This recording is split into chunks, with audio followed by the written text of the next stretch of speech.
policy, tensions in the Middle East, abortion, homosexuality, pornography, sexual ethics, media, technology, history, and America's godly heritage. We talk about anything that affects your faith, your family, or your freedom. So don't go anywhere, because Point of View starts right now.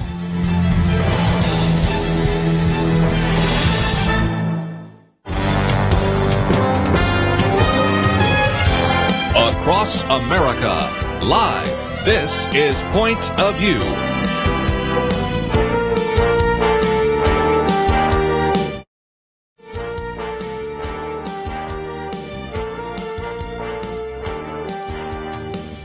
And now, Kerby Anderson. Thank you for joining us. This is our weekend edition, and it is our last broadcast before Christmas. So first of all, Merry Christmas. We have a lot to cover. 128 countries voted against the United States and the United Nations. Nikki Haley, the ambassador, had a few things to say about that, so we'll get into that. Tax reform passed the House, the Senate. It was signed this morning by President Trump as he headed off then to Florida. I want to talk about some of the accomplishments this year for him. And, of course, earlier in the week, we did mention briefly and have a little bit of a discussion with the Millennial Roundtable about the security strategy speech that he gave earlier in the week. And for those of you that are homeschoolers, some questions about that as well in terms of the tax reform package. So lots to cover. As always, Penna, Dexter, Kelly Shackelford. I thought it was interesting that the president signed the tax bill this morning. I mean, you had talk show hosts that I respect were saying, well, if he really wants to use the opportunity, then he should do this, after the first of the year. People are paying attention. Today was just Christmas, Friday, all the worst days for getting a photo op. But he didn't. He went ahead and signed it. In fact, as a matter of fact, I think it was kind of said, we'll go downstairs, get it ready, we're going to sign it, and he just signed it. And so that gives businesses the opportunity to plan just a few extra days, I guess, before the end of the year. Other people are saying, well, we needed to have certain numbers moved around, so it needed to be signed later. But I just admire the fact that he just kind of took a couple more steps, got it done. Well, and that was the statement right there, going to get it done before Christmas. And that's what happened, which, this is important because while I think the president has been accomplishing a lot of things, regulations being pulled away, the GDP starting to really go through the roof, the stock market going through the roof, the judges, he's got a lot of accomplishments, really an incredible number of accomplishments. Many of these setting records. For instance, more federal court of appeals judges confirmed than in the history of the country by any president. I mean, that's pretty impressive.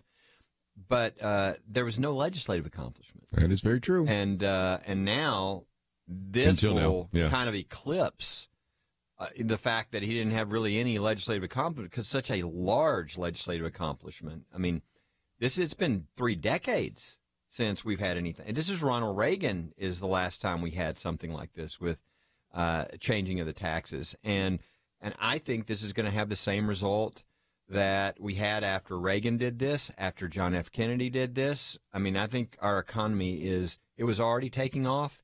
It's about to take off at an exponential rate. So this is a pretty big deal on a lot of levels. And it went from this would have been the funeral of the Republican Party to something that probably is going to really give them a lot of steam and give them a chance in the midterm elections. As we know, usually midterm elections are very bad for the party out of power. We'll see what happens. I think this might change that. We'll see. It's funny to think about the big months-long fight over Obamacare repeal. And it seems like, that was definitely a setback for Republicans, but I think this has diffused that, because part of this that helps the numbers was the repeal of the individual mandate was part of this bill.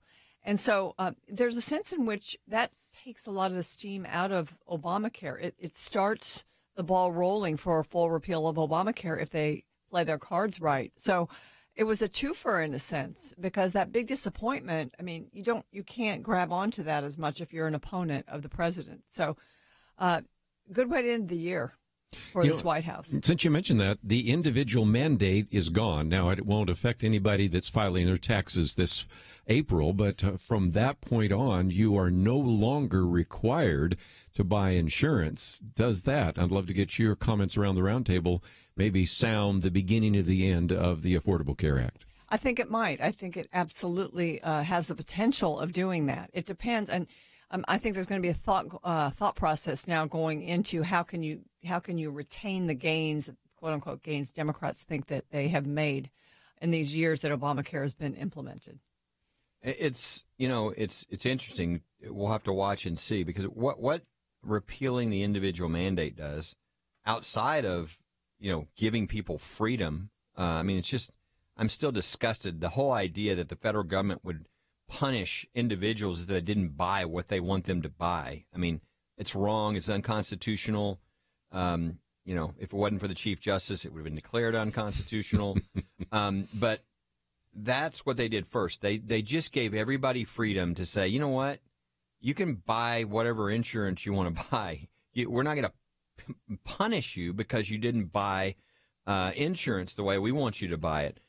But I think what will that do in Obamacare itself? Well, what that will mean is the people who are healthy, who don't need the insurance, who were paying into the system, those people will evacuate. So what that will mean is, for the sake of Obamacare itself, is going to be in trouble, because it's going to have money pull out of people who didn't really need health care. And then you have the death spiral, is what they call it. Exactly. Because the people are sicker and sicker, and they, more and more people pull out. Yeah. And so it's going to force the issue. It's going to force a decision to be made. But that doesn't mean the right decision will be made. It's just they can't languish around. It's going to force them to do something about this, because otherwise it's going to completely collapse. Mm.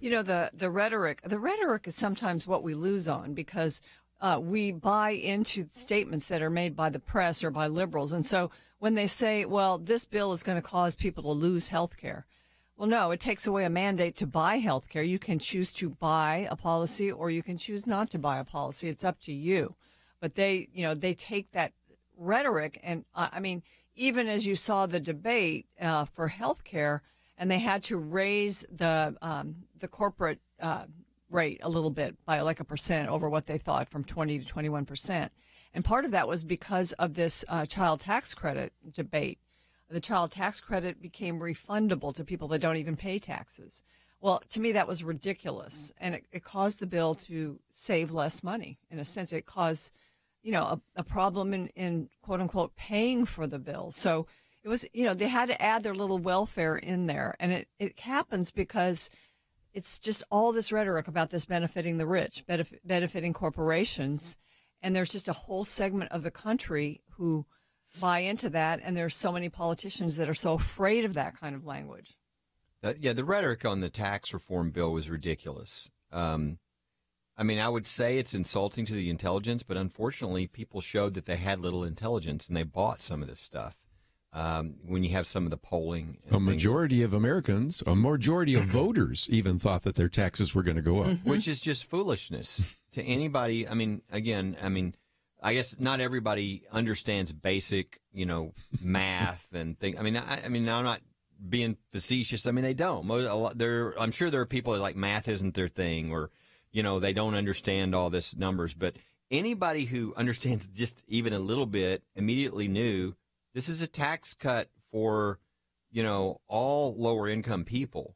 Now, they could argue, if they were being honest, they could argue about, well, but what about these corporate tax cuts? We don't think that that's going to do anything for the economy. Why is it that the people that are getting, if you took all the tax cuts, why is it that the people at the top end? Because they're paying 98% of the taxes, but everybody's getting a cut at the lower end. We'll take a break and continue our conversation right after this.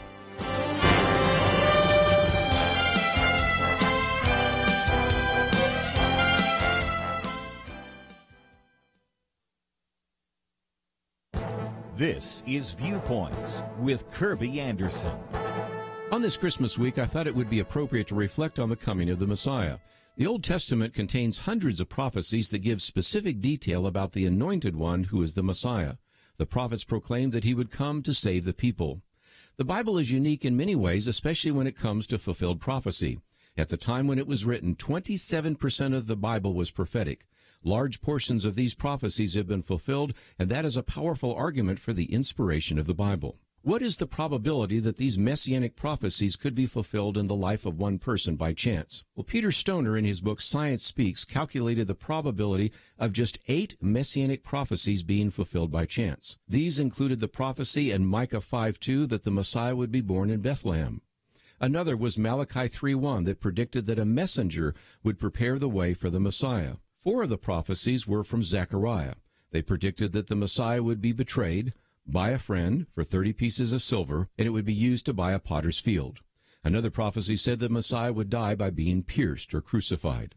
Multiplying all these probabilities together, Peter Stoner came up with a number of 10 to the 17th power. In other words, the chance that just 8 prophecies could be fulfilled by chance is 1 in 100 quadrillion. In order to illustrate this, he says, imagine that we could fill the state of Texas with silver dollars 2 feet deep. Put a red mark on one and then ask a blindfolded person to travel anywhere in the state. The chance that he would pick up the marked silver dollar on the first try would be 1 in 100 quadrillion. The conclusion is simple. Jesus is indeed the Messiah predicted by the prophets. I'm Kerby Anderson, and that's my point of view. Take Kerby and the Point of View team with you on the go with the Point of View app. Search for Point of View Radio at the Apple or Google Play stores.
You're listening to Point of View, your listener-supported source for truth. Quick, once again, it is our weekend edition. If you'd like to join us, 1-800-351-1212. At the moment, talking about tax reform. Of course, we had a vote in the United Nations, a security strategy speech this week, and much more to cover.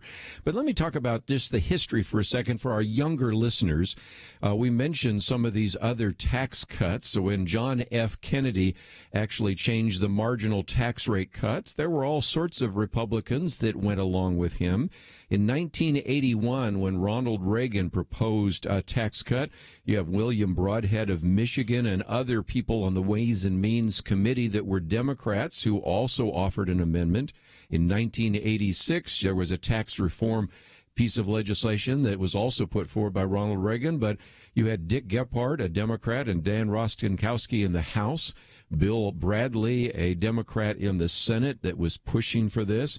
And even during the 1990s, of course, Bill Clinton raised taxes in 1993, but then because he was willing to compromise with Newt Gingrich in 1997 and cut the capital gains tax, there again you had quite a number of individuals that were both Republicans and Democrats.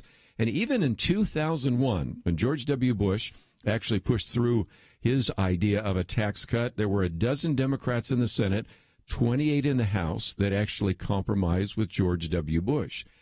We are in a situation now where the Affordable Care Act was passed only by Democrats, not one Republican vote. Now we have a tax reform bill that was passed only by Republicans, not one Democrat voted for it.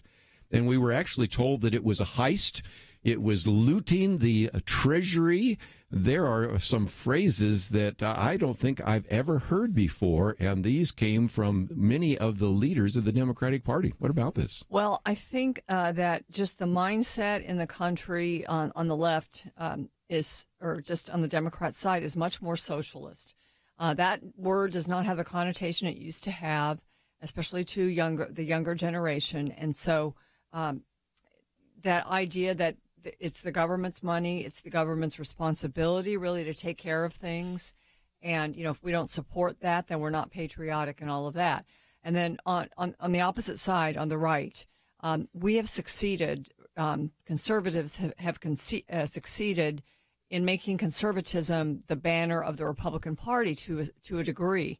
Maybe not so much in leadership, but in the states and across the nation, the platform is very conservative. And so we're very much more polarized and divided.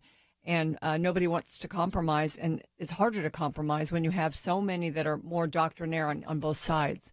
I think it's great because I'm a conservative that the Republican Party is that conservative, and I don't like compromising us over to the left because it seems like over the decades that's what's happened. Mostly the country moved left and continue to move left, and that's why we get into the situation where we have massive government programs and spending. I mean, if you can't give a tax cut because so many programs are locked in and that you can't, now they're going to do a spending bill and there's hardly anything that you can cut. There's only some things that are discretionary. So, you know, we just have this mindset of spending, and that's come from socialist leftist policies. So, you know, it might take a long time. I think perhaps Donald Trump is the one that can rip this open a little bit. We'll see. We've got, you know, a few more years of him possibly trying to do that. I don't know if he will or not, but. Kelly, I got to come to you because we've talked about this election. I know it's premature, but not exactly, because the Democrats seem like they're going to run on the platform that this was a heist. This was a robbery of the federal treasury. That doesn't seem like the best strategy to try to win the 2018 elections. What are your thoughts? No, I think the Democrats have been acting incredibly foolish. I think part of the problem is they've done this from the election because they so hate Trump that they're blinded. Their fury is blinding them. There are no issues that they've been running on. It's been all, we hate Trump, let's impeach Trump, which normal Americans don't like. They're like, he's the president, let's see if we can get something done, whether I liked him or not. But they've just totally lost it. And so they get to this tax bill, and they just play the same deal of scream, say the sky is falling, make all these claims. You know what? Here in a little over a month from now, people's paychecks are going to have more money in them. And they're going to know what the truth is about the tax bill. They're going to know that they got, a tax break, that there's more money in their hands, in their pocket. Additionally, we're going to see GDP go above 4. The economy is going to boom, and you know, we're already hearing companies talking about what they're going to do now that they don't have to compete with foreign countries, companies from other countries that, you know, where our tax rate was so much higher. Now they can actually compete. They're bringing the money back in the United States. They're going to invest in research and development. They're going to hire more people. They're going to, invest in their employees. I mean, we're going to see just, I think, a huge boom. And all the time, they will now be on the record as being, well, we were all against the tax cut. Not a single one of us voted for it. And so we weren't for you having more of your money back, and we weren't for the economy booming, and we weren't for all these things. I think it's a huge mistake. And I think if they finally wanted to pick an issue to run on, this probably wasn't the smart one or the right side of the issue for them to run on. I think this is going to really hurt them. What about these companies? AT&T going to pay $1,000 bonus to anybody as soon as President Trump signs the tax bill. Well, he did that this morning. They want to invest an additional $1 billion in America next year. Boeing said that they plan to spend an additional $300 million on their employees. I found a bank in Cincinnati, since we have listeners in Ohio, 13,500 employees. All of them are going to get a $1,000 bonus here. Wells Fargo matched the minimum wage, giving $400 million to charities. FedEx said we're going to have to gear up because this booming economy is going to mean more people buying, and we're going to have to deliver more. And even Comcast, NBC Universal giving $1,000 bonuses to more than 100,000 workers. Those are just a couple of examples, Penna, and that, I think, illustrates that at least some people in the business world think this might be a good tax package. Here's another one. The left always is pushing for a $15 minimum wage, And, they've tried it in certain areas of the country, and a lot of companies go out of business because of it. Well, how about a free market $15 minimum wage? There have been companies now in the wake of this passage of this bill that are raising the minimum wage for workers, but they're doing it voluntarily as a company. So higher wages in your company and more jobs. There will be more jobs. You just mentioned, the delivery companies, they're going to have to beef up. Well, how many more companies are going to have to? So they'll see more in their paychecks, so that will start to convince people. And then as the year marches on and we have a good jobs picture, we have more prosperity, we have the stock market will probably continue to go up. And so the economy will get better. And that is going to, that's what elects, let's face it, that's what elects people, especially when you go to the White House. And so it will probably, this was the wisest thing they could have done. And the fact that they did it here in the first year, able to brag about it, talk about it, tout this, and say that this is an accomplishment in the first year, especially after the trouble they had repealing Obamacare, I think it's a real shot in the arm. The thing people need to understand is everybody, they doubled the standard deduction. Okay, so everybody who is not wealthy to some extent. We can fight over how you describe the term wealthy. But 70% take the standard deduction right now. That number is going to go up probably now. Yeah, but if you take the standard deduction, which is the vast amount of people, you get a tax cut. By definition. Okay? By definition, you get a tax cut. That's right. Now, your brackets go down from 25% to 22%, or from 10% to 12% to 15%, whatever. Yeah. So, sometimes people don't understand all this, and they think, well, but what about I live in California or New York or Illinois where I have high taxes? And I'm going, well, that's your fault, number one, okay? You live in the wrong place and you got bad leadership. But it still doesn't affect you if you're using the standard deduction.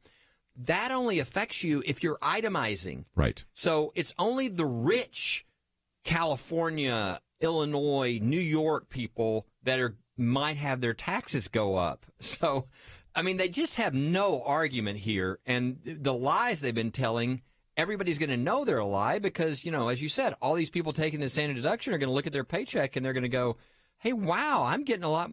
My paycheck's bigger. They're taking less out. And again, one of the ways they were using to lie is to say, well, in 8 or 9 years, when this 2027, you're going, the taxes are going to go up. Yeah. Oh, are you saying you're going to vote to not keep this tax structure? The dishonesty is just incredible. My favorite line on that one was, if that's your best argument, you don't have a very good argument. Yes. We need to take a break, though, and we have a lot more to cover. And if you want to join us, 1-800-351-1212. But let me just mention as well that we're coming to year end, and I certainly do encourage you to support not only Point of View, but First Liberty, the radio station that carries this as well. And we want to remind you once again, we have a matching challenge. We've been broadcasting for 45 years. That matching challenge, $45,000. So that means your gift doubled. Visit the website, pointofview.net. We'll be right back. Taylor has been listening to Point of View Radio for about 12 years, which is pretty remarkable considering today he's only 25. In high school, when I first became aware of the political spectrum and all that, I was a conservative ideologue, basically, going with whatever conservatives said. But after listening to the show over the years, I realized that I'm supposed to be for truth. I'm supposed to be a Christian and then a conservative. And I'm supposed to look at all this that's going on around us in today's culture through a biblical lens. And I can't thank you enough for that. The you Taylor is thanking is you. People like you are the heroes who have patiently invested in Point of View Radio and made it possible to shape hearts and minds across the nation, which in the long run helps to shape our future. And you can be twice the hero today because we have a matching challenge which doubles your investment dollar for dollar up to at least $45,000. But you have to act. Please give at pointofview.net or call 800-347-5151. Your $50 gift means $100 to us. Any amount doubles. Pointofview.net and 800-347-5151. Point of View will continue after this.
You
are listening to Point of View.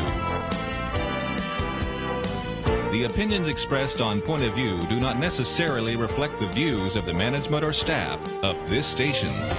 And now, here again is Kerby Anderson. Weekend edition, and we are privileged to have in studio with us today Penna, Dexter, Kelly, Shackelford, our typical roundtable. If you'd like to join us, 1-800-351-1212, talking about the tax reform bill, but a little bit later we'll talk about some of the accomplishments. One of these articles, a list of 81 major Trump accomplishments. This appeared in the Washington Examiner, some giving credit to the president.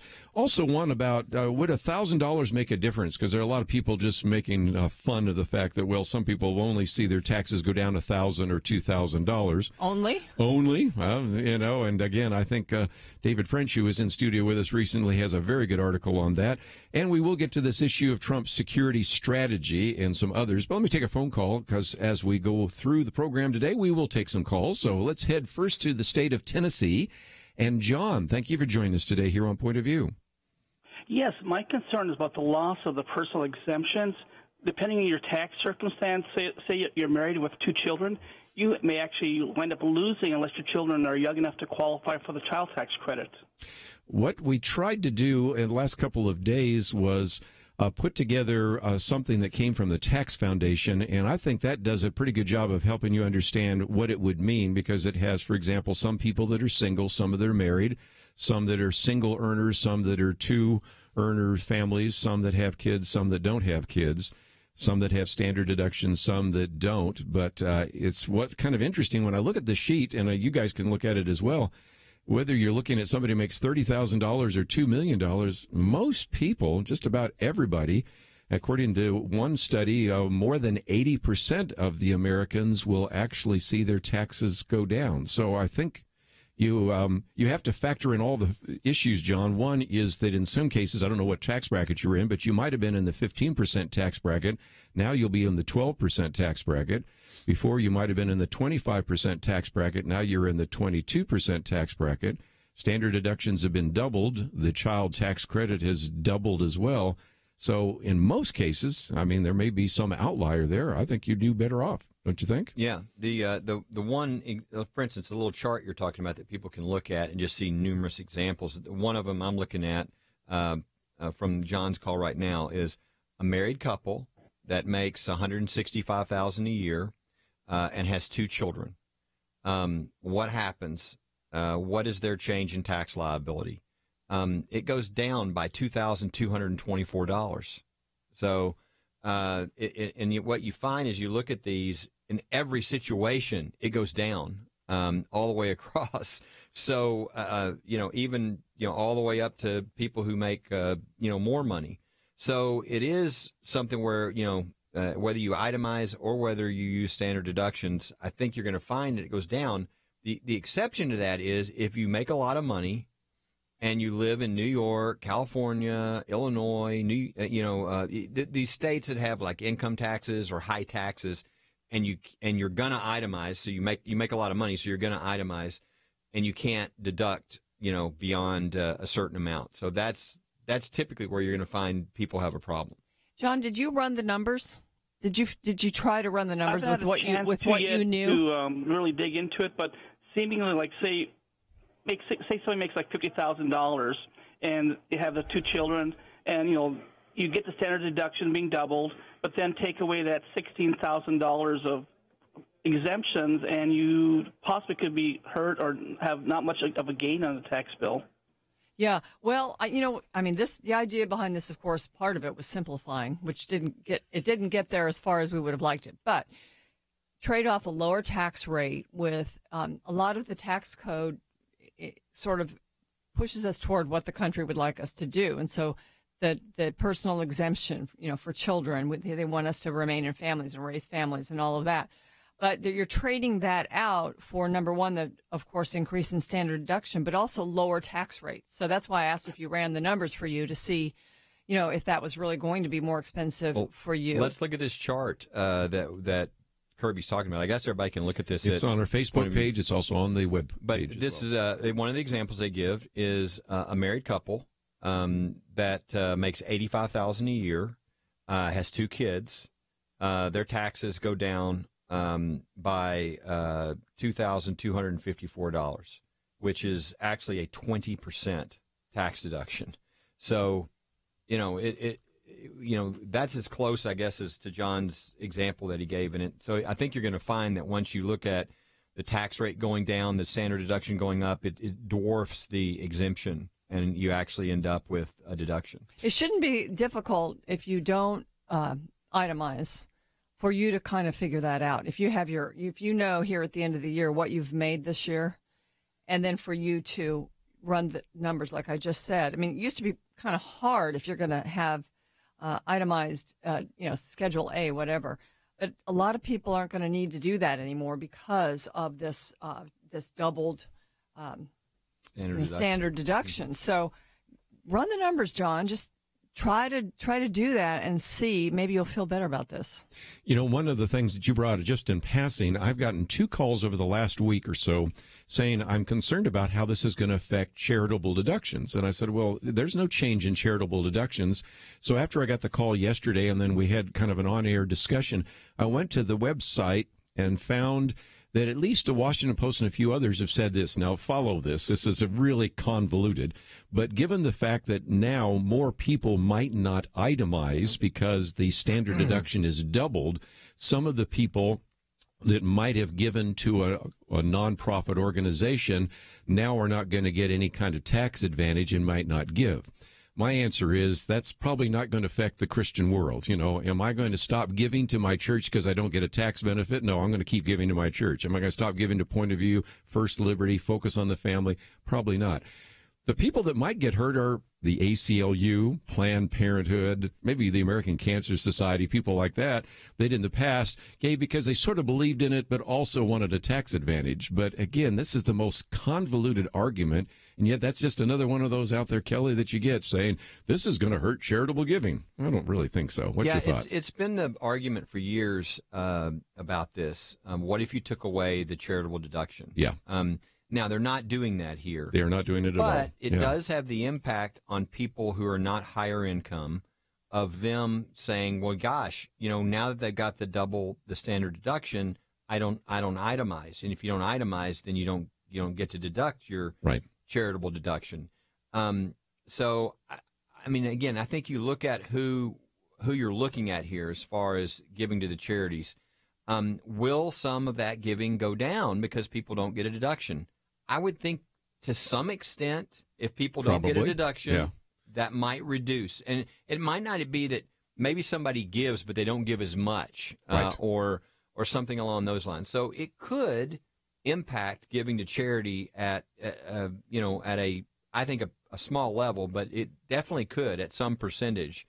And again, I think the keys though are the people who make above the standard deduction being what they take, are the ones who give the vast amount of the money to charity. Very true. It's the old rule that most people know in the nonprofit world, which is 10% of the people give 90% of the money, and 90% of the people give the other 10% of the money. And so those people that are giving those larger amounts are not impacted. But the other thing is, I think, like you say, most people aren't giving because they get a deduction. No. Because, for instance, if you give $1,000, or let's say you give $100, and you're getting a deduction that helps you $15 on your taxes once it's all said and done, that doesn't make a lot of sense. You know, I'm going to give $100 so I can get a $15 benefit. That most people give because they actually care about what they're giving to, and they want to see it go, and they want to see it succeed. They want to see more of it, and so. But I do think it could be a small, reduction with lesser people itemizing. I think it remains to be seen. I know I'm just in my own life. I mean, I'm motivated. I like to give. I just think I have that gift. I like to give. Mm-hmm. But and so the amount is kind of decided by, that's going to help us too. This is going to reduce our income, so it helps. So, in some senses, yeah, I do think so. But the point that Kelly just made was this is people in a certain income level where they're going to take the standard deduction. They're not going to have enough deductions to make it worth it to itemize. And so if you go back to Who Really Cares, the book, and what's the name of Arthur Brooks? Arthur Brooks. Yes. He talks about the motivation that Christians have, that believers have for giving, and how Christians give to not only Christian groups, but also, just any charitable group that does good things. They give. They're happy givers. They're cheerful givers, as the Bible says. So I think that it might benefit Christian ministries even more than it will benefit other kinds of charities, because of the motivation of the Christian giver. There's that just increased motivation coming from God, that's part of our biblical, mandate.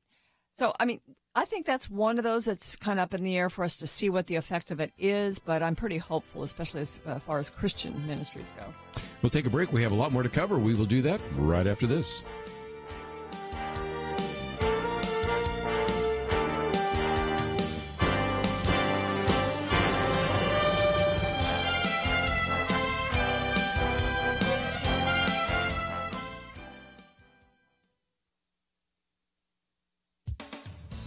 Hollywood celebrities put on a special Christmas extravaganza last week to raise money. Their cause? Planned Parenthood, the nation's largest abortion provider. I love culture warrior Gary Bauer's take on this. He says if King Herod were alive today, he'd have a photo on his wall signed by Cecile Richards, president of Planned Parenthood. In an attempt to kill Jesus, Herod ordered all babies 2 and under to be murdered. Cecile Richards does him one better. She promotes destroying innocent babies before they can take their first breath out of the womb. Planned Parenthood is currently under investigation by the Department of Justice for profiting from the sale of body parts from babies aborted at its clinics. The Feliz Navidad variety show's teaser read, "Let's have a fun night and get into the holiday spirit for a great cause." Among the stars of this night of comedy and music was actress Mandy Moore of NBC's This Is Us, considered a somewhat family-friendly show. But this was a fundraiser for a so-called charity that snuffs out the lives of more than 300,000 unplanned children every year. There have been other Christmas-themed campaigns created to benefit Planned Parenthood. This year and last, a Colorado Planned Parenthood sold ornaments made from birth control cases and wreaths made of condoms to raise money for its work. For a few years, the National Planned Parenthood sold Choice on Earth Christmas cards. The campaign, initially quite successful, generated significant publicity and now appears to have petered out. Last Monday's Feliz Navidad variety show sold out, which makes one wonder why the organization requires federal funding when celebrities are willing to so generously celebrate its work. But Planned Parenthood will always have its celebrity advocates. Minnesota Senator Al Franken is one. He may be stepping down, but his replacement, Minnesota Lieutenant Governor Tina Smith, is a former Planned Parenthood vice president. Pro-lifers in Minnesota call her the abortion senator. For Point of View, I'm Penna Dexter.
Now, back to Point of View, your listener-supported source for truth. Back once again, if you'd like to join our conversation, 1-800-351-1212. Penna, Dexter, Kelly, Shackelford. Let me try to explain this issue of homeschooling. Maybe you've heard about it, probably not, unless you've watched maybe some of the interviews that Senator Ted Cruz has done.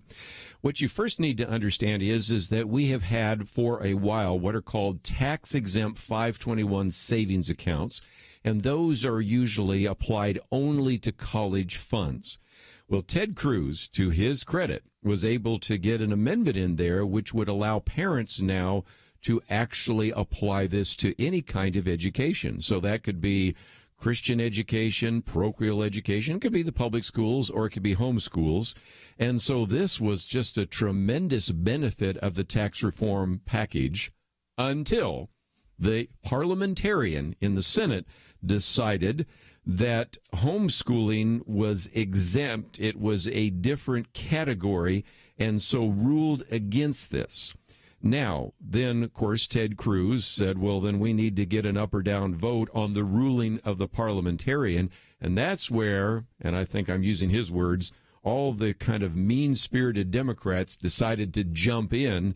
And even though they couldn't stop the tax reform bill, actually threw 1.8 million homeschool parents out on the street, because the argument would be that they are using these same kinds of dollars for the educational materials of their children who are taught at home. Or in many cases, of course, they have homeschool co-ops, so sometimes they're taught in the classroom just like a Christian school.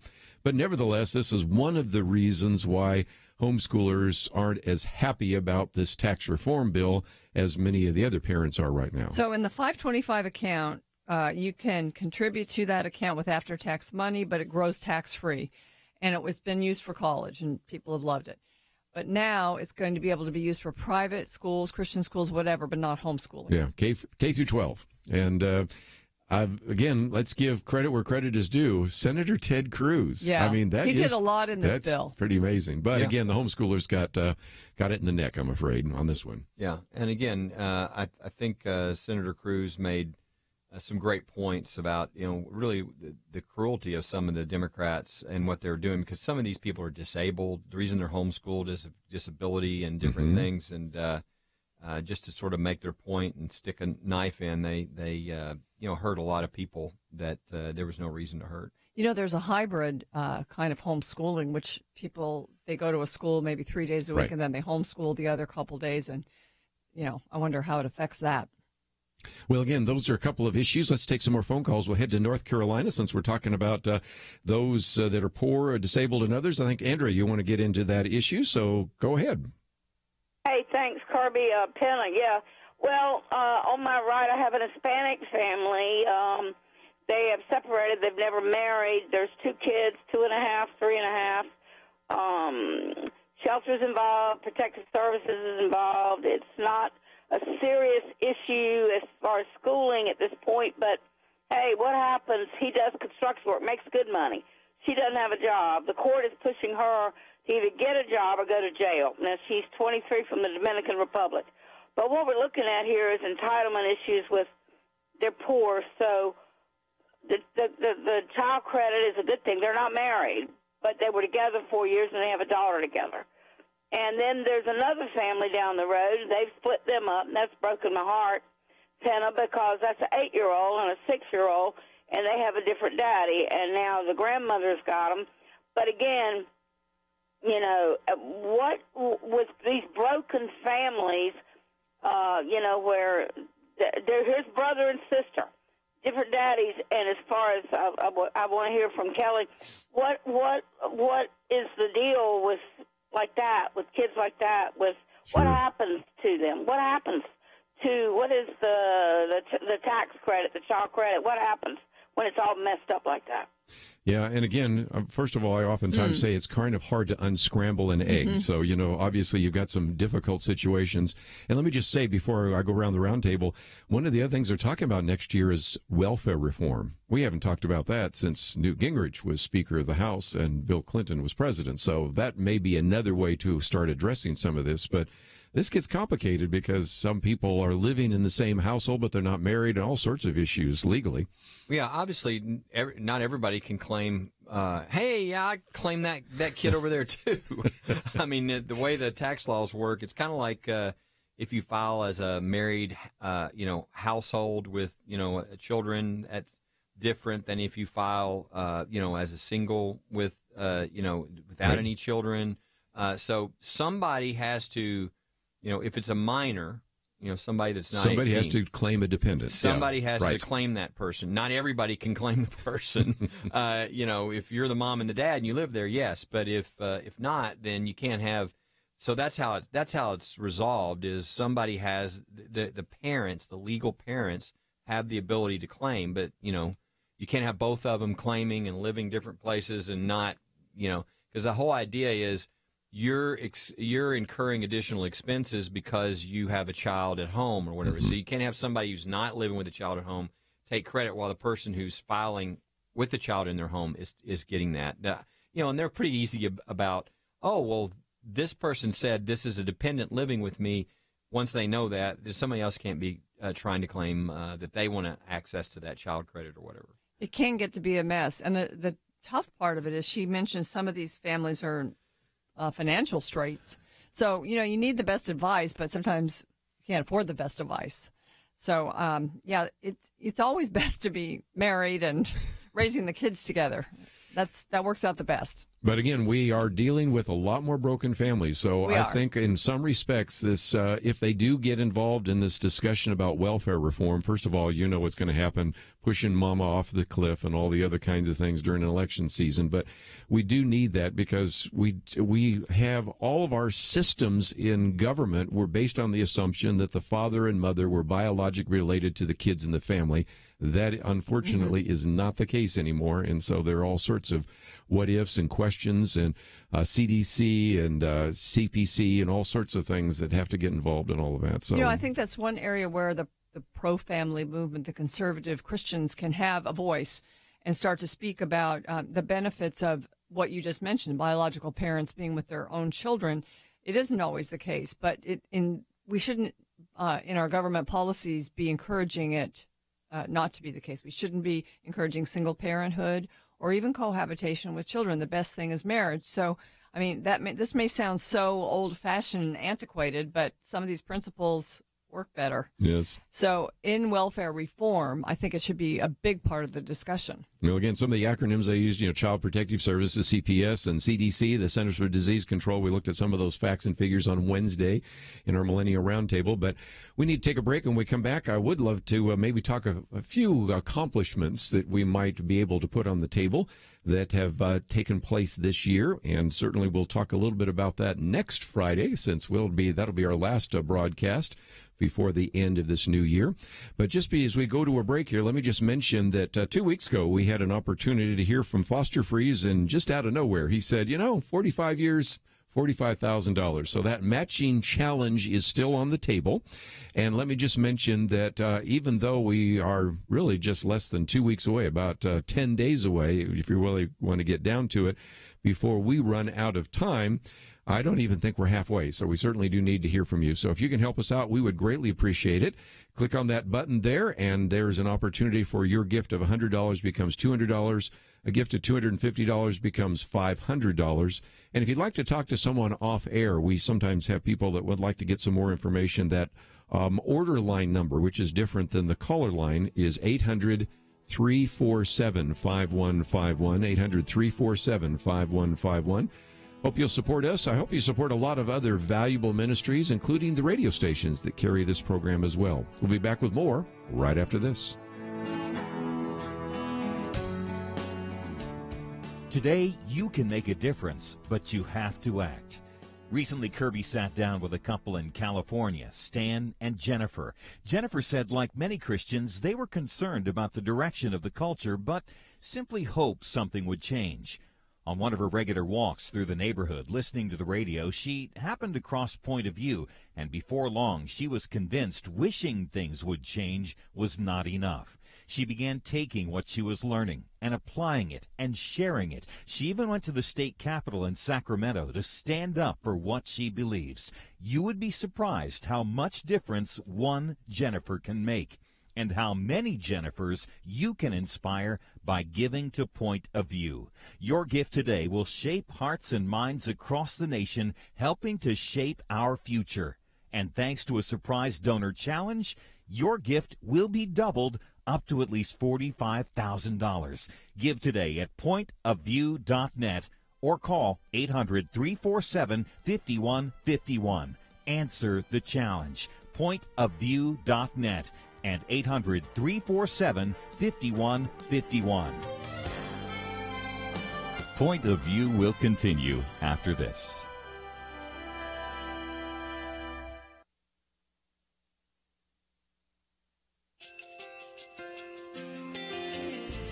I just want to thank you so much for all the wonderful programming you have. You're just absolutely fantastic. I recently started listening to Point of View, and I really found it interesting because of the different subjects you cover. Thank you for that. I really appreciate everything that you do in keeping us informed. Thank you, Kerby, for everything that you have been doing. I appreciate all the work that you're doing, advocating for the Word of God. Thank you so much. Point of View, I think, is absolutely necessary because it's a Christian perspective, a biblical worldview perspective, and receive very current, up-to-date information about what is really going on, week to week in our culture, which is changing so rapidly, and yet it's morally sliding backwards. Yeah, I'm just, first of all, I thank you guys. Y'all's program is wonderful, and enjoy it every day. I learn so much every time I listen to it. Point of View Radio Talk Show.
Hi, this is Kerby Anderson. Each day we take on the tough issues and provide a biblical perspective to them. The topics we cover are wide-ranging. Apologetics, theology, prophecy, creation and evolution, intelligent design, marriage, family, child-rearing, the millennial generation, friends and society, politics, economics, business, religious liberty, the Constitution, public policy, foreign policy, military policy, tensions in the Middle East, abortion, homosexuality, pornography, sexual ethics, media, technology, history, and America's godly heritage. We talk about anything that affects your faith, your family, or your freedom. So don't go anywhere, because Point of View continues right now.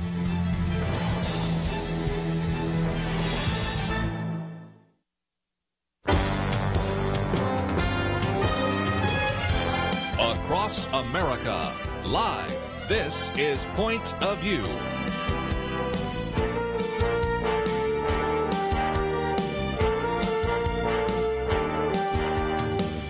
And now, Kerby Anderson. Second hour today, if you'd like to join our conversation, it is our weekend edition. And again, let me wish you a Merry Christmas. This will be the last broadcast we do before Christmas on Monday.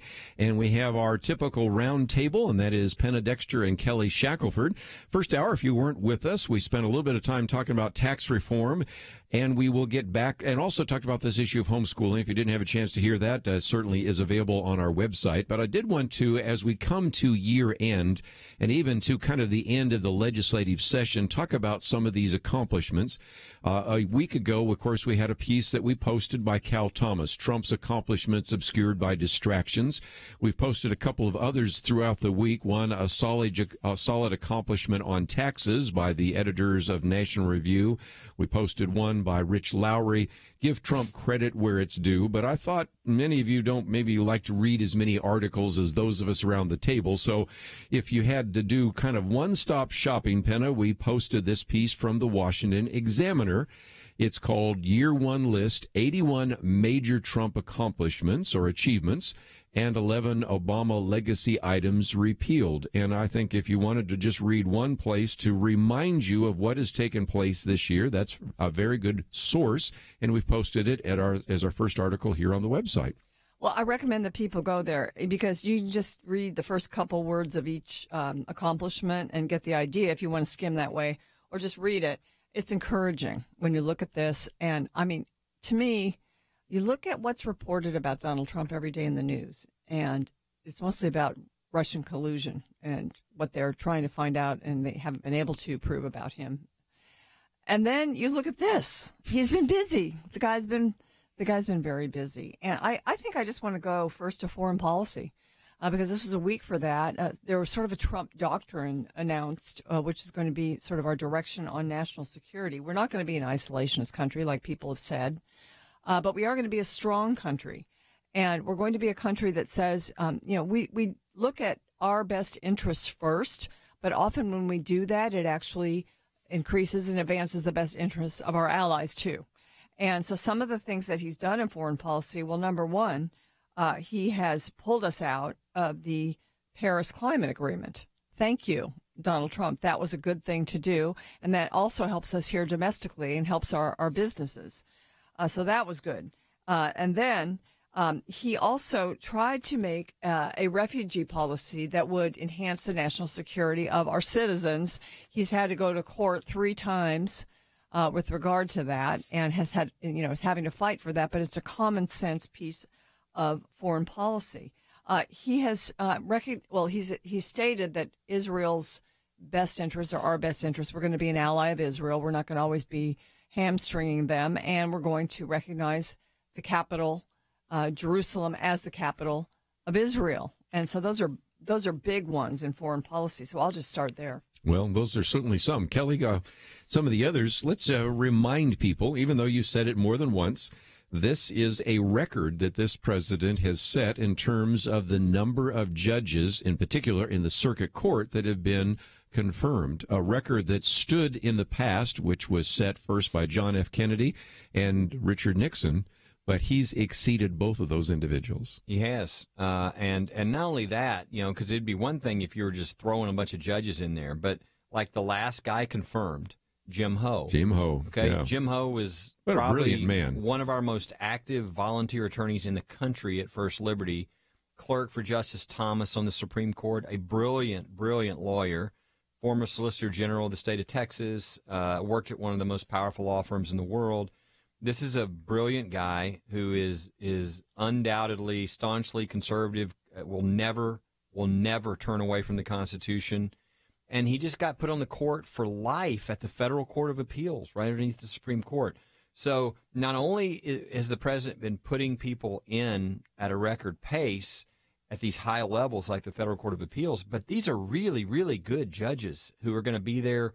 I mean, Jim Ho is not an old guy. I mean, he's not even 50. So he's going to be there a long time and to make really good decisions. And Don Willett was the guy before him.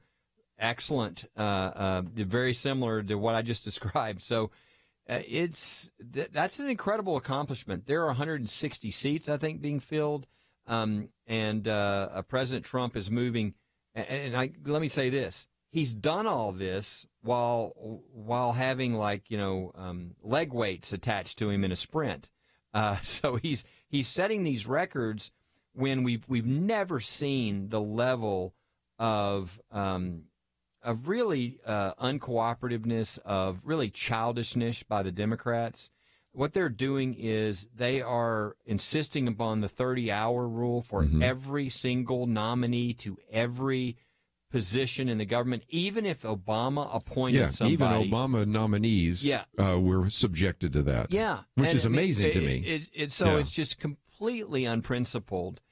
I mean, again, this is one of the many reasons, I guess, why I'm not running the Senate. But, I mean, that rule would be gone. All it would take is a vote, and the rule would be over because they're abusing the rule. The rule was for if you wanted to debate about somebody, you leave time to have that discussion, to have that debate. They're just seeing how long they can delay everything. And so in the midst of all that obfuscation and delay tactics and everything, President Trump did something no president has ever done in the history of the country. He not only appointed, but got confirmed through the Senate 12 Federal Court of Appeals nominees, and he's nominated, many that are in the system now waiting to get through this clogged system because of these delays. But I think that's going to change this year. I think the Senate can take care of that 30-hour rule by simply saying, okay, we're just going to stay in session. Instead of letting you come for 2.5 days and then go home, which is what they've been doing, we're going to keep the Senate open to use up that time and get our people through.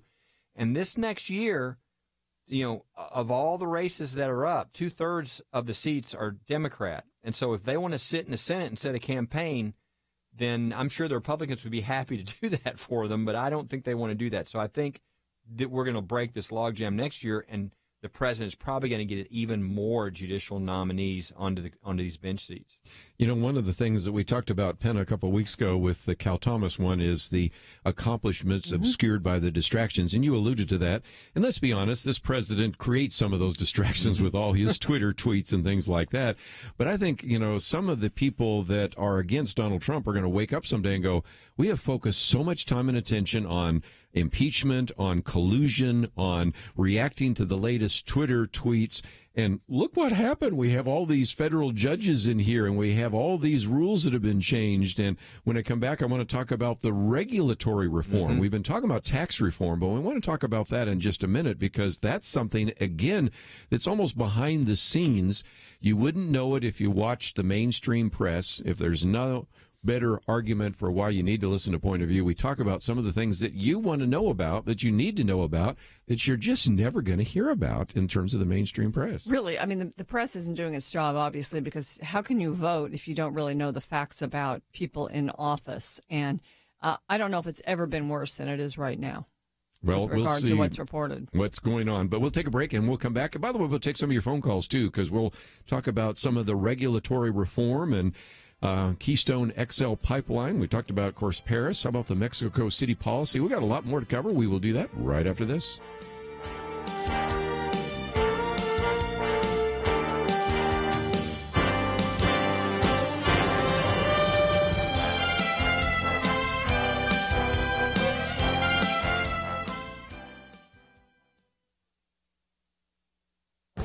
This is Viewpoints with Kerby Anderson.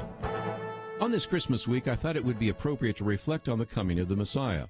The Old Testament contains hundreds of prophecies that give specific detail about the Anointed One who is the Messiah. The prophets proclaimed that he would come to save the people. The Bible is unique in many ways, especially when it comes to fulfilled prophecy. At the time when it was written, 27% of the Bible was prophetic.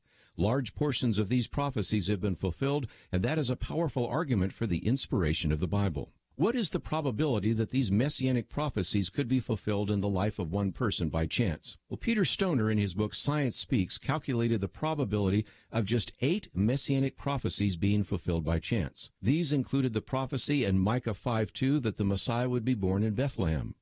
Another was Malachi 3:1 that predicted that a messenger would prepare the way for the Messiah. 4 of the prophecies were from Zechariah. They predicted that the Messiah would be betrayed by a friend for 30 pieces of silver, and it would be used to buy a potter's field. Another prophecy said the Messiah would die by being pierced or crucified. Multiplying all these probabilities together, Peter Stoner came up with a number of 10 to the 17th power. In other words, the chance that just 8 prophecies could be fulfilled by chance is 1 in 100 quadrillion. In order to illustrate this, he says, imagine that we could fill the state of Texas with silver dollars 2 feet deep. Put a red mark on one, and then ask a blindfolded person to travel anywhere in the state. The chance that he would pick up the marked silver dollar on the first try would be 1 in 100 quadrillion. The conclusion is simple. Jesus is indeed the Messiah predicted by the prophets. I'm Kerby Anderson, and that's my point of view. Take Kerby and the Point of View team with you on the go with the Point of View app. Search for Point of View Radio at the Apple or Google Play stores.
You're listening to Point of View, your listener-supported source for truth. Back once again, if you'd like to join our conversation, 1-800-351-1212. I know most of you probably just listening, so sit back and take it in. But if you'd like to join us, we'd love to hear from you. 1-800-351-1212. Penna, Dexter, Kelly, Shackelford. I did want to at least focus on 1 or 2 other very significant accomplishments. And again, this is one that happens almost behind the screen until you go and look at it. And any of our listeners, Penna, might remember that the president signed an executive order. Now, executive orders can be rescinded later on by the next president, so I'd like this to maybe eventually be a law. But nevertheless, signed an executive order actually commanding that 2 regulations would be killed for every one that was created. Now, a while back, I mentioned that was already up to 7 being killed for every one. This particular document actually says 16 rules and regulations have been actually rescinded or killed for every one created, saving $8 billion. $8 billion. I have heard from some others that now the number is up to 22 to 1. That may be because of the individual mandate, but this is not something that's being covered in the press, but this is significant and may explain, back to what Kelly was talking about, why the stock market's taken off. Because up until today, we haven't had a tax reform bill that's been passed. But all through this last year, there has been the deregulation and the expectation that more of that will come.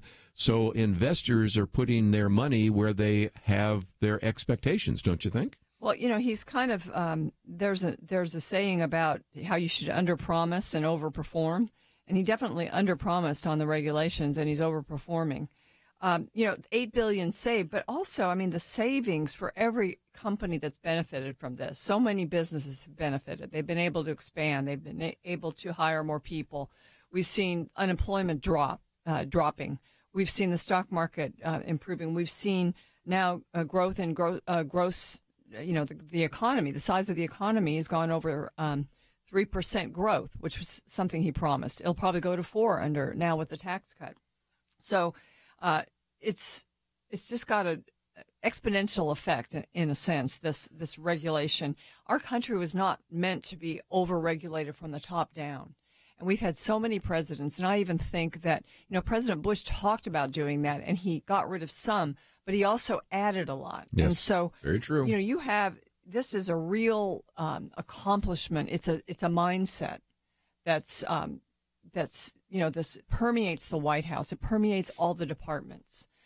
He's also appointed cabinet secretaries, some of whom who would rather see the department they lead gone, and that's the way they're operating things. They're shrinking them. They're making them more efficient. The XL pipeline. We've thought about that for years, and immediately he's now allowed that to go forward, which is going to help, our whole energy picture.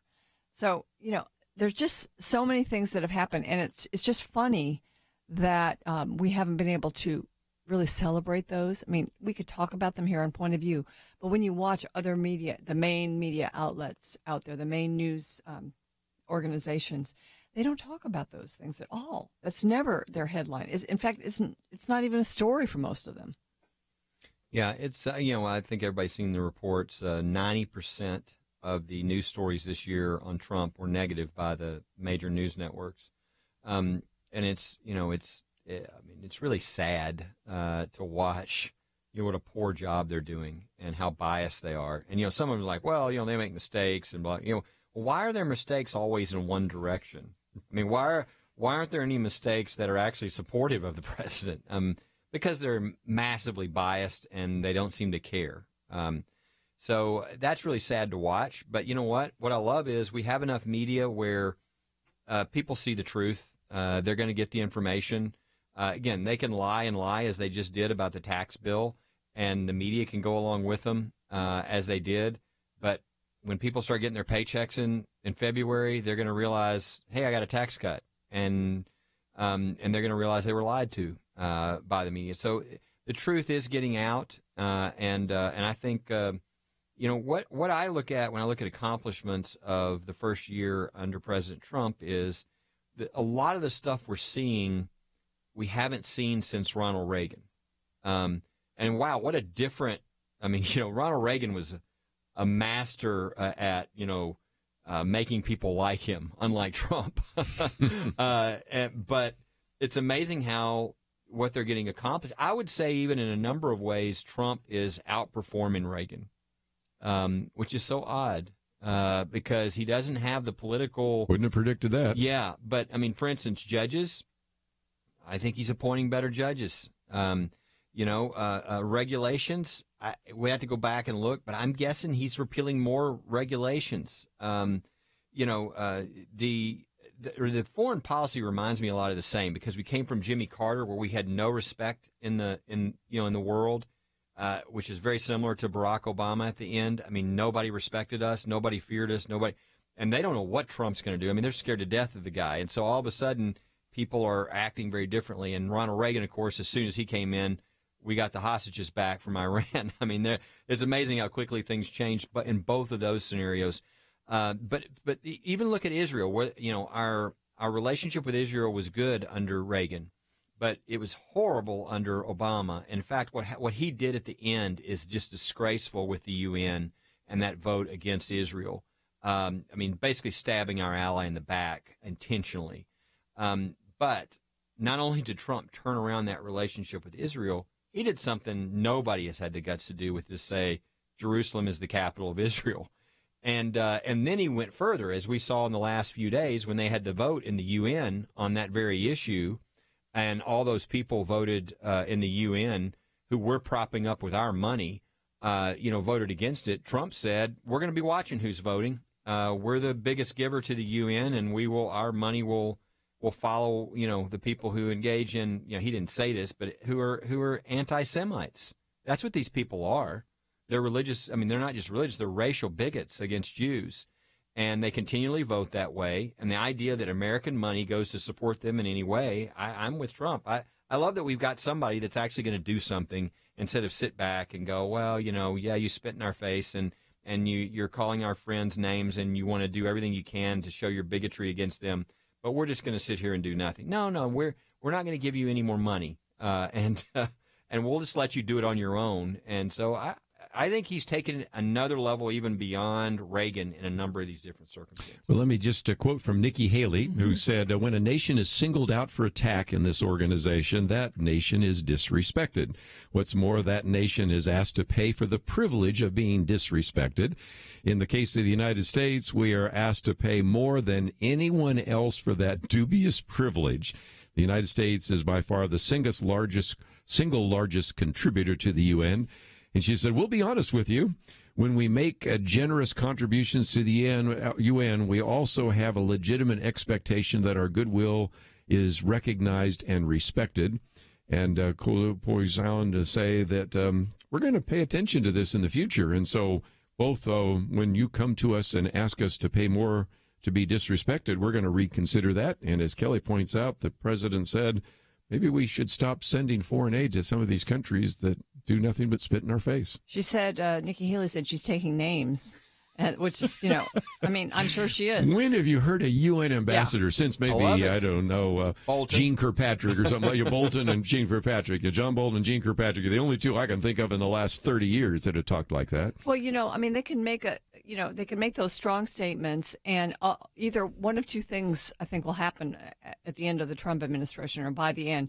We'll either actually do that, pull out of the UN, let them go pay for their own headquarters and all of that, or we'll have greater influence on the United Nations. We'll actually move it toward a body that, is reasonably supportive of nations that are free, of freedom, instead of worldwide redistribution of wealth.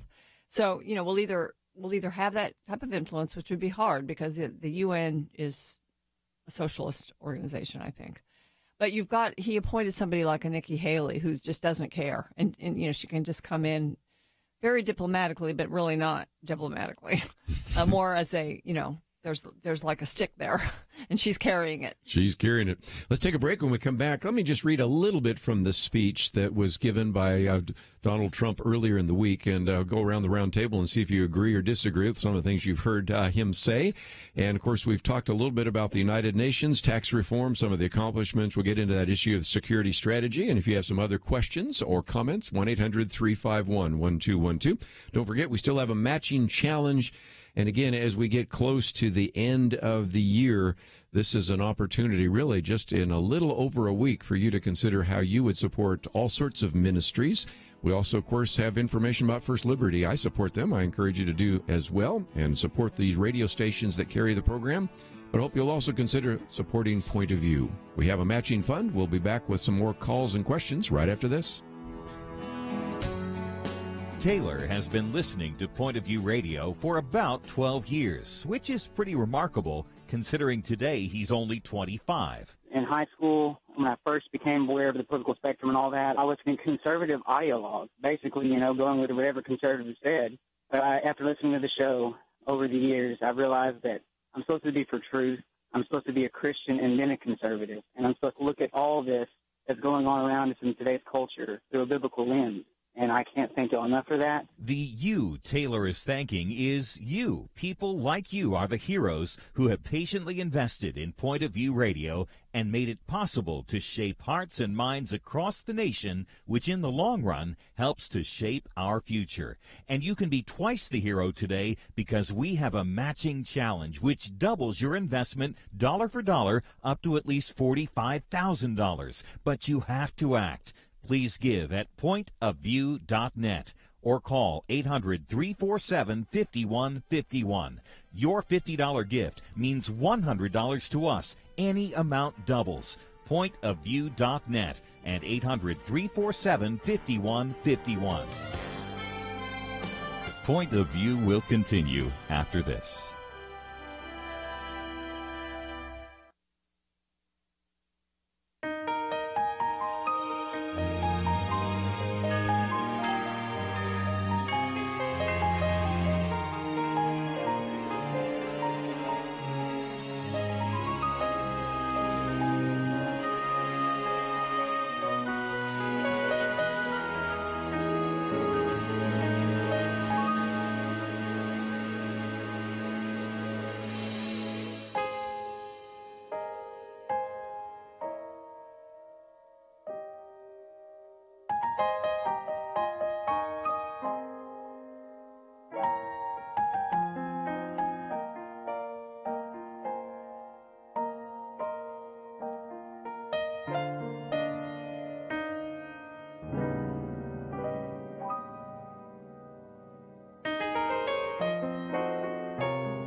You are listening to Point of View.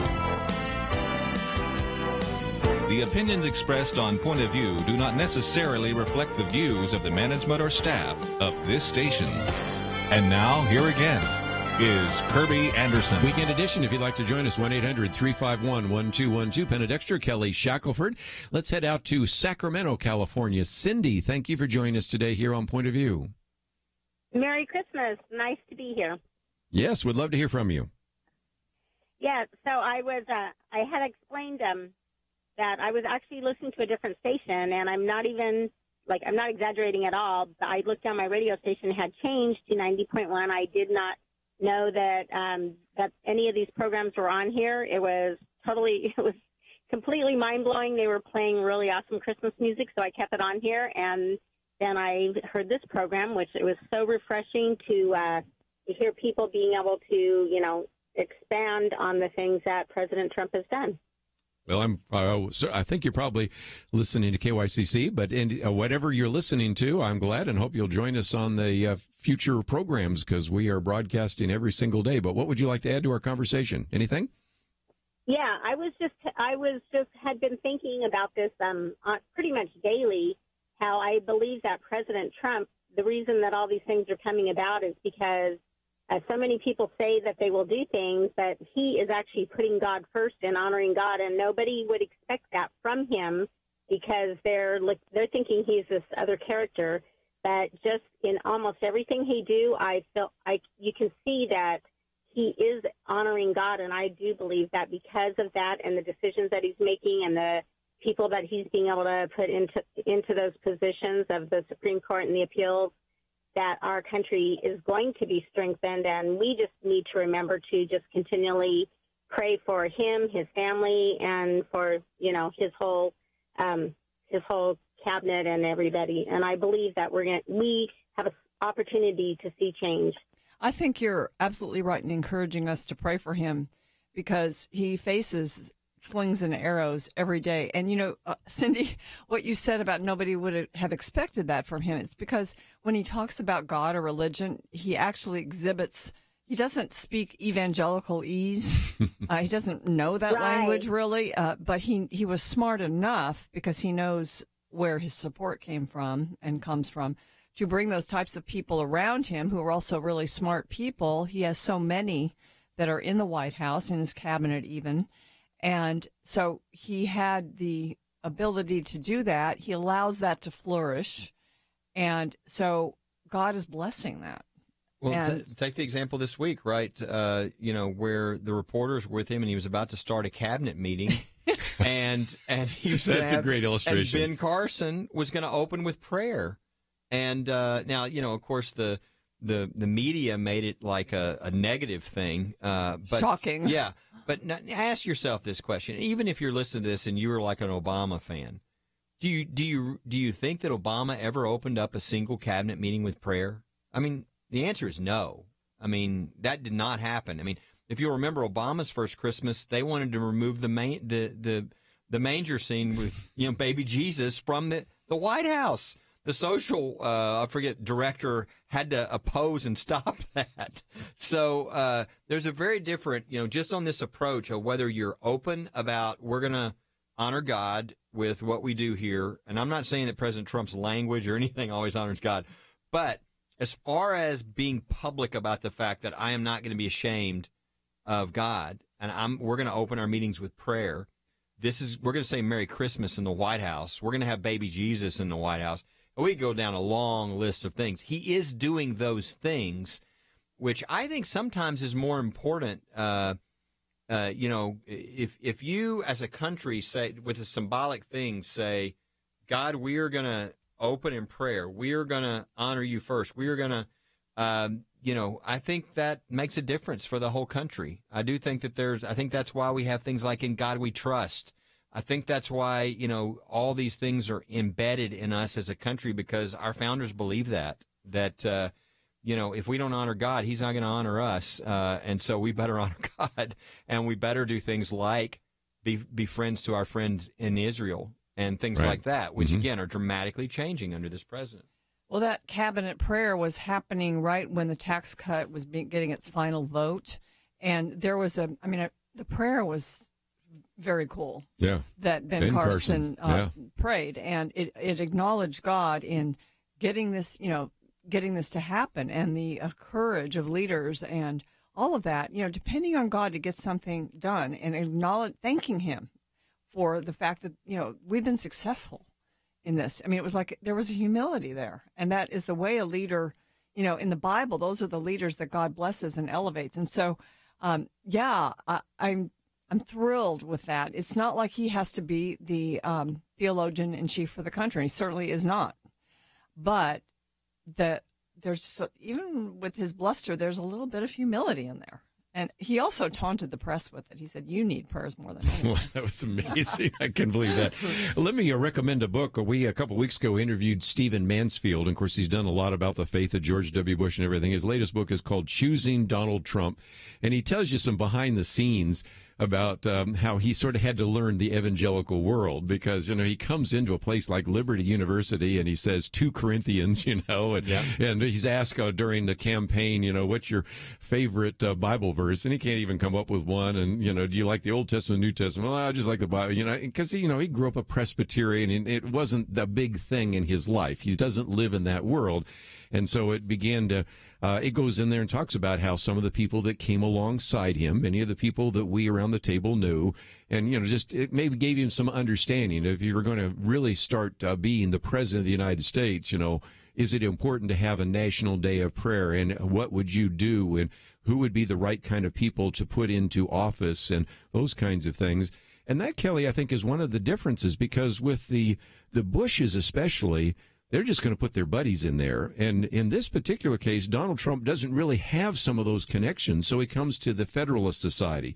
He comes to the Heritage Foundation. He comes to First Liberty and says, who would you put in there when it comes time to deal with welfare reform next year? He's going to probably talk to some of the kind of people that we interview here on Point of View.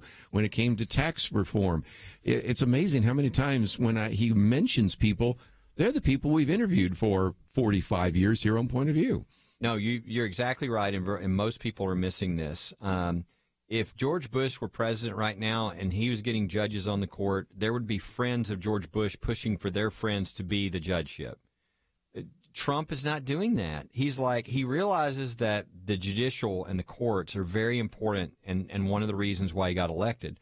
So he's kind of said, okay, the people in the base who really care about this and are really committed to this and really study this, I'm going to let you help pick these people. The result is we're getting better people in these positions than we've ever gotten before. I mean, these are people who are steeped in understanding how to act as a judge and how not, of how to follow the Constitution and put their own beliefs aside and make sure that they're not trying to legislate from the bench. I mean, and every single slot they're trying to fill with these types of, and you know what? They're succeeding. I think out of, 70 people that he's picked, 3 have been pulled back. And so, they'll just replace those 3 with 3 really good ones. And so he's working on 160 seats right now that he's filling, and that's just going to grow. But it's better than other Republicans because the politics aren't coming with it of, hey, my buddy or I know somebody or a big donor. That's not how these positions are being filled. Did you foresee this? I never saw this coming. This has caught me off guard. If you'll remember, before the election, I said something, and I said, I think people are going to think I'm crazy, but he might end up being the most conservative president, not because he's conservative, but because the people he's going to pick. Yeah. And it's the same thing. People, if you said he's doing a better job on such and such than Reagan, somebody might say, well, Reagan has much more deep philosophy on these issues. Yes, but Trump's not doing it. He's picking the people with that great philosophy, with that great understanding, with that great, study their whole life on like welfare reform or whatever. And he's going to go to the top person at the Heritage Foundation or at these different groups. And so you're going to get the best thinking, the best conservative commitment that way, more than if you were doing it yourself as the president. So I predicted this might happen because he's not an expert on any of these things. It's almost turning out to be a positive. Kelly is a prophet, and so keep listening to Kelly. One other example real quickly is that, we, since 1995, said that we were going to have the embassy in Jerusalem.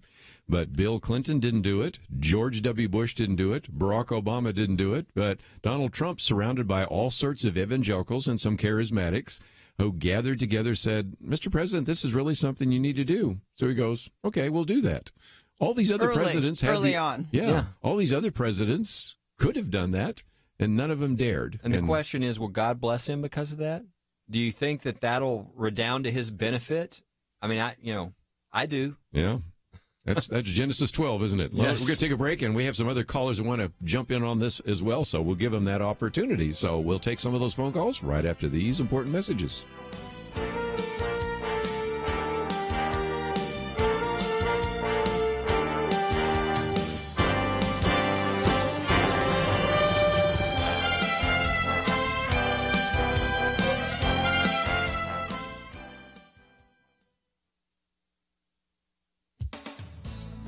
Hollywood celebrities put on a special Christmas extravaganza last week to raise money. Their cause? Planned Parenthood, the nation's largest abortion provider. I love culture warrior Gary Bauer's take on this. He says if King Herod were alive today, he'd have a photo on his wall signed by Cecile Richards, president of Planned Parenthood. In an attempt to kill Jesus, Herod ordered all babies 2 and under to be murdered. Cecile Richards does him one better. She promotes destroying innocent babies before they can take their first breath out of the womb. Planned Parenthood is currently under investigation by the Department of Justice for profiting from the sale of body parts from babies aborted at its clinics. The Feliz Navidad variety show's teaser read, "Let's have a fun night and get into the holiday spirit for a great cause." Among the stars of this night of comedy and music was actress Mandy Moore of NBC's This Is Us, considered a somewhat family-friendly show.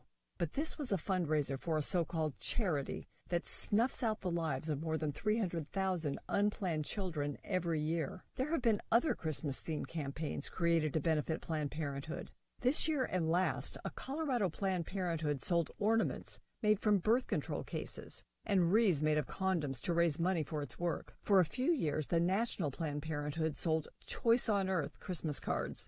The campaign, initially quite successful, generated significant publicity and now appears to have petered out. Last Monday's Feliz Navidad variety show sold out, which makes one wonder why the organization requires federal funding when celebrities are willing to so generously celebrate its work. But Planned Parenthood will always have its celebrity advocates. Minnesota Senator Al Franken is one. He may be stepping down, but his replacement, Minnesota Lieutenant Governor Tina Smith, is a former Planned Parenthood vice president.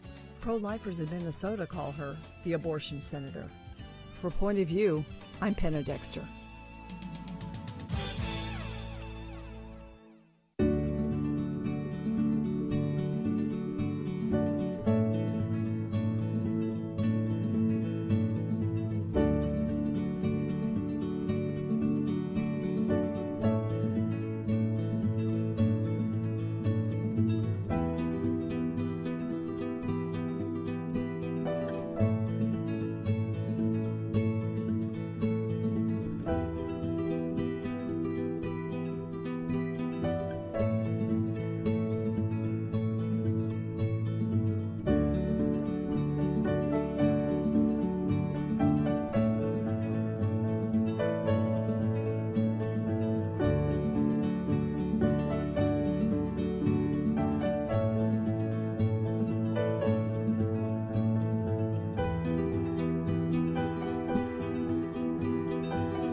Now, back to Point of View, your listener-supported source for truth.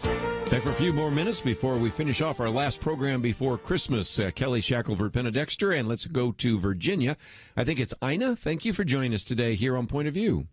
Yes, I just wanted to say amen to what Cindy, I think the lady that called just before, and it's like she was in my head. She said exactly what I always feel when I hear President Trump speak about God, and he might not say it as we would say it as Christians, but he gets his point across. And I felt the same way that she expressed it, that God is blessing, and everything that's happening, it's because God is blessing.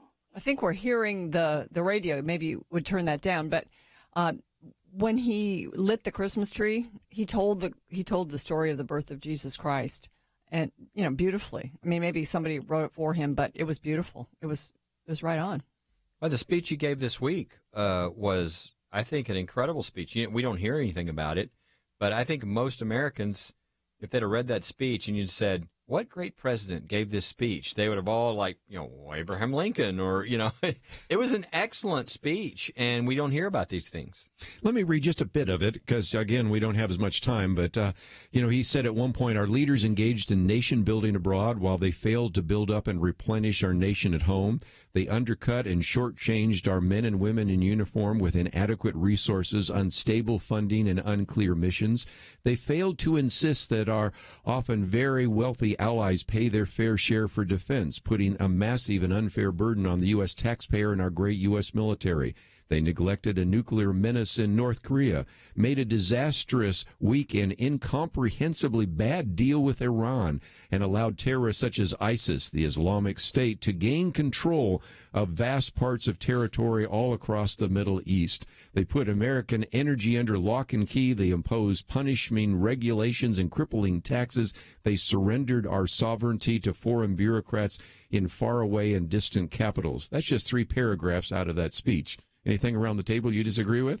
No. I mean, that set it up. And, he described what I think most people realize was happening. And that helps you understand when you think about, all that stuff was going on. We were the apologize to the rest of the world country instead of being proud of being Americans and what we stand for and the good that we do all over the world.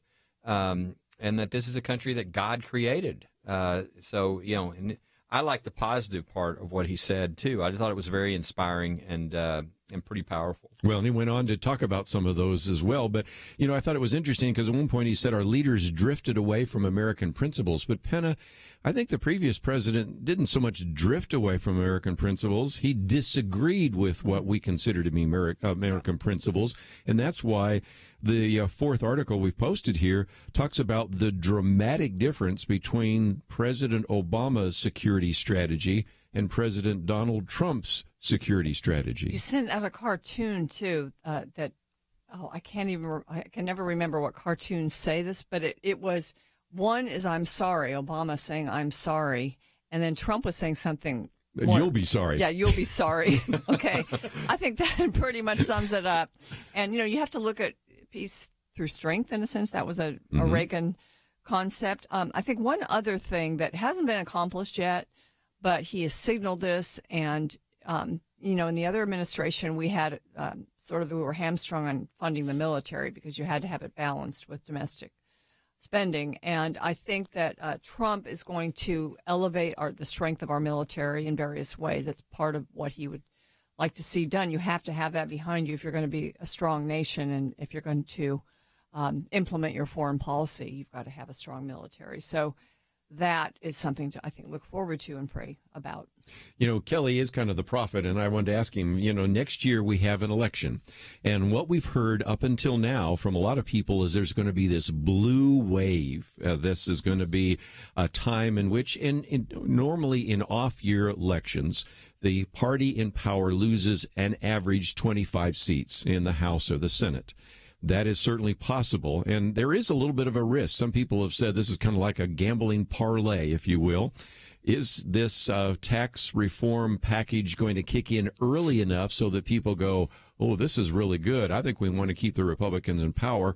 Or will there be some bumps on the road and Democrats take over the House and the Senate? You've looked at that a little bit. What do you kind of predict for next year? I really think it's going to be a test of something, and that is, well, people, because I'm not going to assume that this is going to change. I think there's a majority of people that don't really like Trump's style. They're not, they don't vote for him because they like him. If things are as good as I think they're going to be in the economy, we're already over 3 GDP. We're going to go to 4. I think somebody predicted 9% GDP next year. And I'm like, what? I really, if that's the case, I really think Katie, bar the door. We've just started. I think we've pent up all this capital and all these. I can't tell you how many people I talk to every year that would say, I own Chick-fil-A's, but I stopped at 48 people.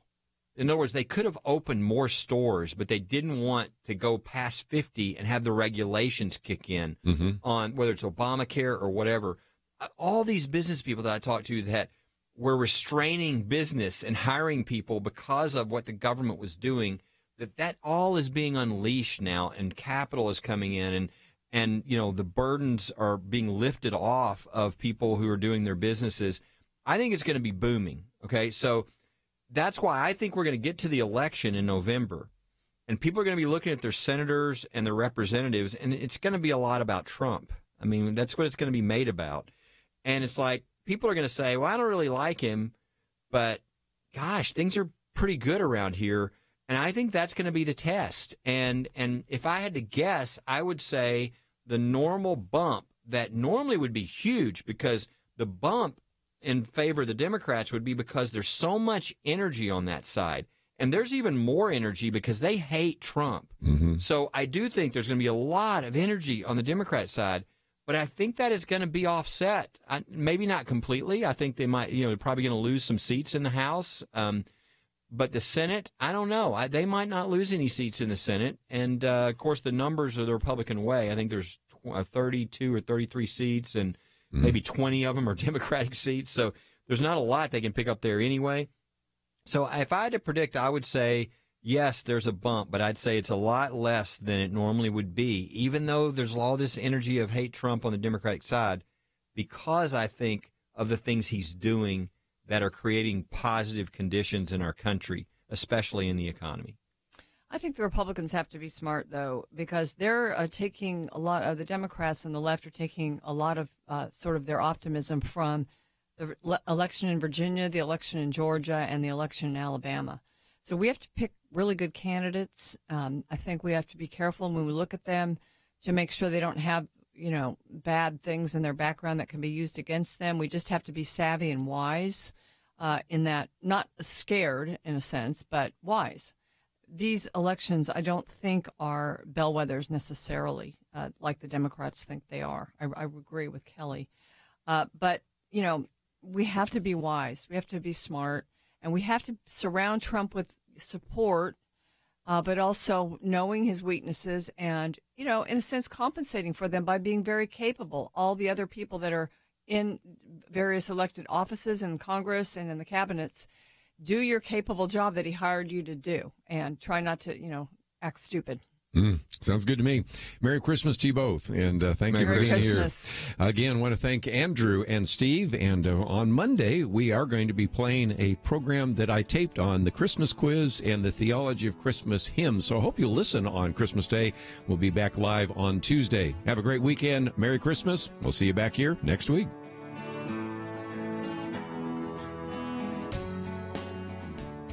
Today, you can make a difference, but you have to act.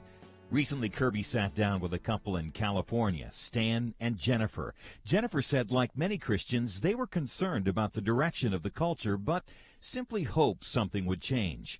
On one of her regular walks through the neighborhood, listening to the radio, she happened across Point of View, and before long, she was convinced wishing things would change was not enough. She began taking what she was learning and applying it and sharing it. She even went to the state capitol in Sacramento to stand up for what she believes. You would be surprised